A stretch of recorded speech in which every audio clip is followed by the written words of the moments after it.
Cuba के सबसे खसूसी 5 स्टार होटलों में से एक होटल में जबरदस्त धमाके के बाद कम से कम 22 अफराद हलाक और 60 के करीब दीगर जख्मी हुए हैं।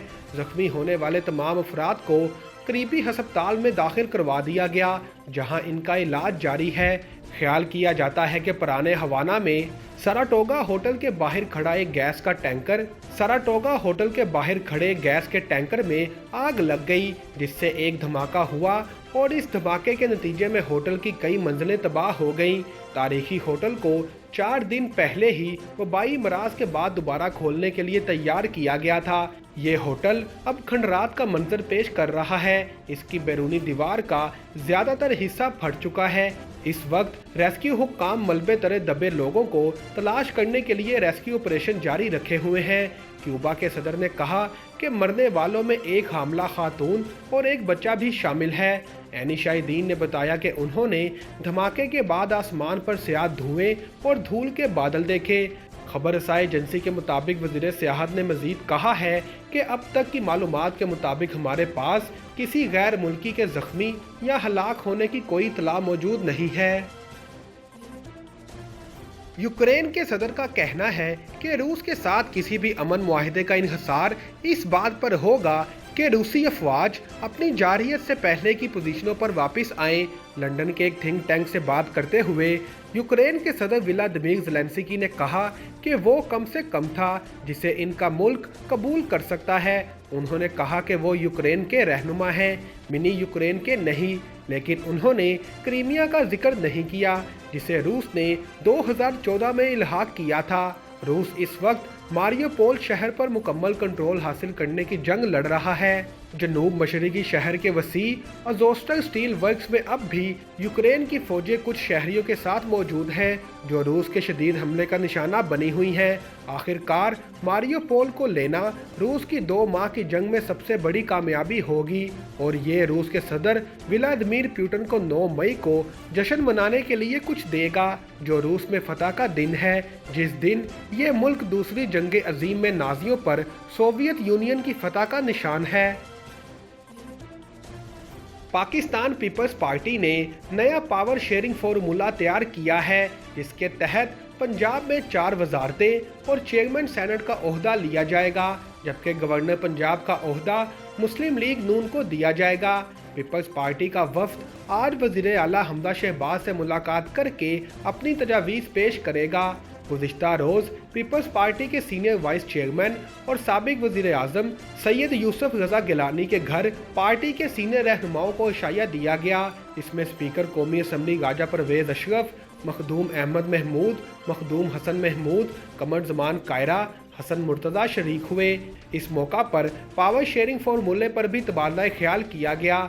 ज़राए के मुताबिक पीपल्स पार्टी पंजाब कबीना में 4 वजारतें लेगी। सीनियर वजीर के लिए हसन मुर्तज़ा और दीगर 3 वजीरों के लिए अली हैदर गिलानी, मुमताज़ चांग और मखदूम उस्मान महमूद के नाम फाइनल किए गए। चेयरमैन सेनेट के लिए यूसुफ रज़ा गिलानी का नाम तजवीज़ किया गया है। पंजाब में गवर्नर का ओहदा मुस्लिम लीग नून को देने का उसूली फैसला कर लिया गया। बाद अज़ां पीपल्स पार्टी के कायदीन राजा रियाज के बेटे की शादी की तकरीब में शिरकत के लिए फैसलाबाद रवाना हो गए। वज़ीर दाखिला राना सनाउल्लाह के बयान पर रद्द अमल का इजहार करते हुए अवामी मुस्लिम लीग के सरबराह और साबिक वफाकी वजीर शेख रशीद का कहना था कि नून लीग अपनी औकात पर आ गई है। गुज़िश्ता रोज़ मरियम ने जनरल फैज़ का बार बार नाम लिया और उन्होंने लंदन में बैठकर 14 बार फौज के खिलाफ बात की।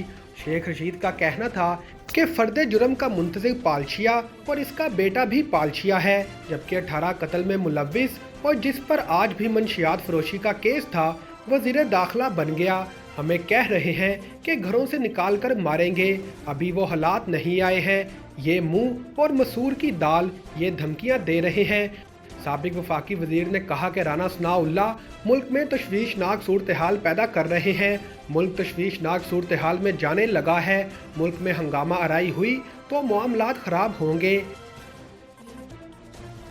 पाकिस्तान पीपल्स पार्टी के चेयरमैन और वजीर खारजा बिलावल भुट्टो जरदारी का यूरोप में सीनियर पाकिस्तानी सहाफ़ी खालिद हमीद फारूकी के इंतकाल पर इजहार अफसोस। वजीर खारजा बिलावल भुट्टो जरदारी का कहना था खालिद हमीद फारूकी ने कई दहाइयों तक आलमी अमूर पर गैर मामूली रिपोर्टिंग करके पाकिस्तानी अवाम को आलमी हालात हाजरा से बाखबर रखा। बिलावल भुट्टो जरदारी ने कहा, खालिद हमीद फारूकी एक जमहूरियत पसंद इंसान थे। इनकी सहाफ़ती खिदमात को कभी फरामोश नहीं किया जा सकेगा। बिलावल भुट्टो का मजीद कहना था, खालिद हमीद फारूकी यूरोप में पाकिस्तान के एक तवाना आवाज़ थे। इनके इंतकाल से यूरोप में पाकिस्तानी सहाफ़त में बड़ा खला पैदा हो गया। वज़ीर ख़ारजा बिलावल भुट्टो जरदारी ने खालिद हमीद फारूकी के पसमानदगान के लिए सब्र जमील की दुआ भी की। दूसरी जानिब वज़ीर आज़म शहबाज शरीफ ने मारूफ सहाफ़ी खालिद हमीद फारूकी के इंतकाल पर दुख का इजहार किया। वज़ीर आज़म ऑफिस मीडिया विंग ने एक प्रेस रिलीज में कहा कि वज़ीर आज़म ने मरहूम की रूह के बुलंद दर्जात और सोगवार ख़ानदान के लिए सब्र के साथ ये नुकसान बर्दाश्त करने की दुआ की है। वज़ीर आज़म ने कहा, मरहूम खालिद हमीद फारूकी एक तजर्बाकार और मुखलिस सहाफ़ी थे। इनकी वफ़ात से शोबा सहाफ़त का बहुत बड़ा नुकसान हुआ है। खलीजी मीडिया के मुताबिक इसराइली वज़ीर दाखिला ने मकबूजा मगरबी किनारे पर 4000 गैर कानूनी बस्तियां बनाने के मंसूबे की तस्दीक की है, जिसकी जल्द मंजूरी दी जाएगी। ट्विटर पर जारी बयान में मकबूजा मगरबी किनारे पर गैर कानूनी बस्तियों की तामीर के हामी इसराइली वज़ीर दाखिला का कहना था कि 4000 बस्तियों की तामीर के मंसूबे की मंजूरी के लिए प्लानिंग कमेटी का इजलास आइंदा हफ्ते होगा, जबकि इसराइली वज़ीर ने इन गैर कानूनी बस्तियों की तामीर को ज़रूरी चीज़ों की बुनियाद पर करार दिया। खलीजी मीडिया के मुताबिक इसराइली अखबार का कहना है कि 1552 बस्तियों की तामीर के सिलसिले में सिविल इंतज़ामिया और फौजी हुक्काम जुमेरात के रोज़ मीटिंग करेंगे, जबकि दीगर 2536 यूनिट्स की तामीर की मंजूरी वज़ीर दिफा की जानिब से दी जाएगी। गैर मुल्की मीडिया का कहना है कि अगर इसराइल की जानिब से 4000 बस्तियों की तामीर के मंसूबे की मंजूरी दी गई तो ये अमरीकी सदर जो बाइडन के इक़्तिदार में आने के बाद सबसे बड़ी तामीरात होगी, जबकि वाइट हाउस मसले के 2 रियासती हल के लिए मगरबी किनारे पर गैर कानूनी बस्तियों की तामीरात का मुखालिफ है। इस सिलसिले में इसराइल में तैनात अमरीकी सफ़ीर थॉमन नाइट्स का कहना था कि जो बाइडन इंतज़ामिया इस सिलसिले में मुकम्मल तौर पर वाज़ेह कर चुकी है कि वो मज़ीद तामीराती सरगर्मियों की सख्त मुखालफत करेगी।